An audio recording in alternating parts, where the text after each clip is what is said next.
Il y a même un problème dans la prière de Jonas. Et cette prière qu'il adresse à l'Éternel est absolument limitée par ses croyances. Voilà ce qu'il dit au chapitre 2, verset 8. Ceux qui s'attachent à de vaines idoles éloignent de la miséricorde. C'est-à-dire que pour les autres, Dieu doit leur enlever la pitié. Il ne doit pas avoir pitié d'eux parce qu'eux, ils adorent les idoles. Et c'est là l'attitude des Ninivites à cette époque. Ceux qui s'attachent à de vaines idoles. Beaucoup prient, et moi aussi pendant longtemps, quand je cheminais sur le chemin de ma croissance spirituelle, que j'allais d'une église à l'autre, recherchant le salut, j'ai prié pour que mes ennemis meurent. Mais tu es qui pour vouloir la mort de ton ennemi? Tu l'as créé? Prie pour ton salut, mais remets le sort de tes ennemis entre les mains de l'Éternel, qui seul peut décider de leur sort. Qui tu es, toi qui juges ton prochain? Jonas le dit, il dit, ceux qui s'attachent à de vaines idoles éloignent de la miséricorde. Pour moi, j'offrirai des sacrifices avec un cri d'action de grâce.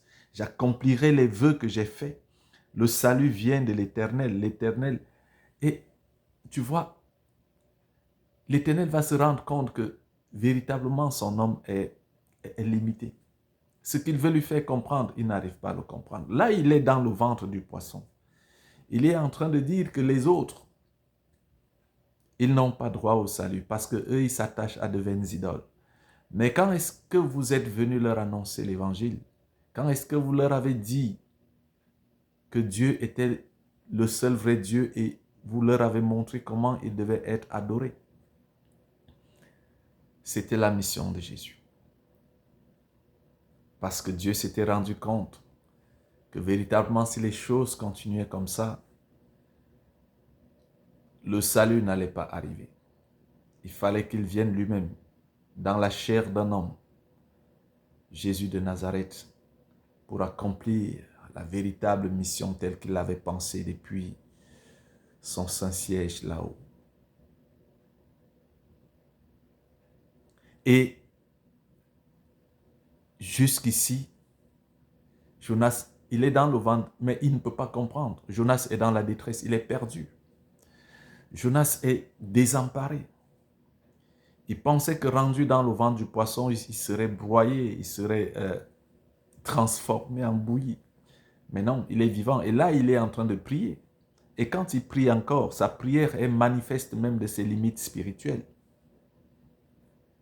Il prie pour que les idolâtres meurent.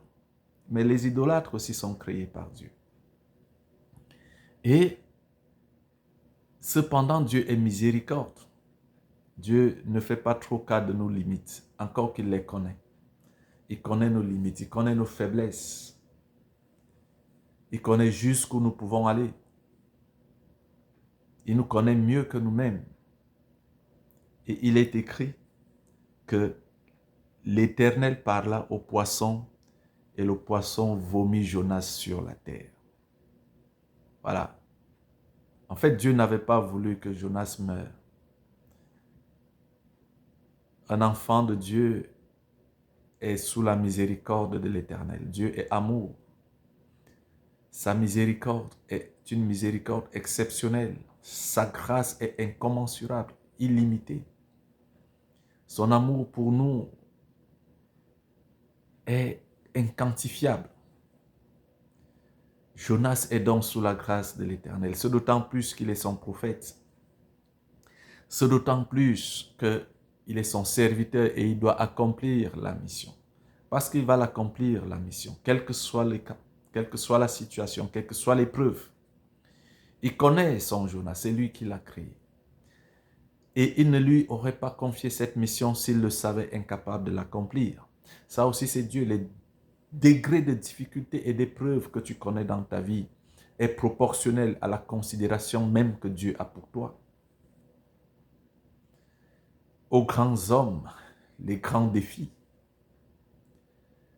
Le fardeau que tu portes est proportionnel aux attentes de Dieu dans ta vie. Est-ce que tu le sais? Alors retourne-toi vers Dieu. Au lieu de te retourner vers des choses inférieures à la dimension spirituelle très basse qui vont te replonger encore davantage dans l'abîme. Dans ton abîme, retourne-toi vers l'Éternel. Reviens vers l'Éternel. Reviens vers le Dieu Tout-Puissant. Parce que lui seul a les clés de ton salut. Lui seul a la solution à ton problème.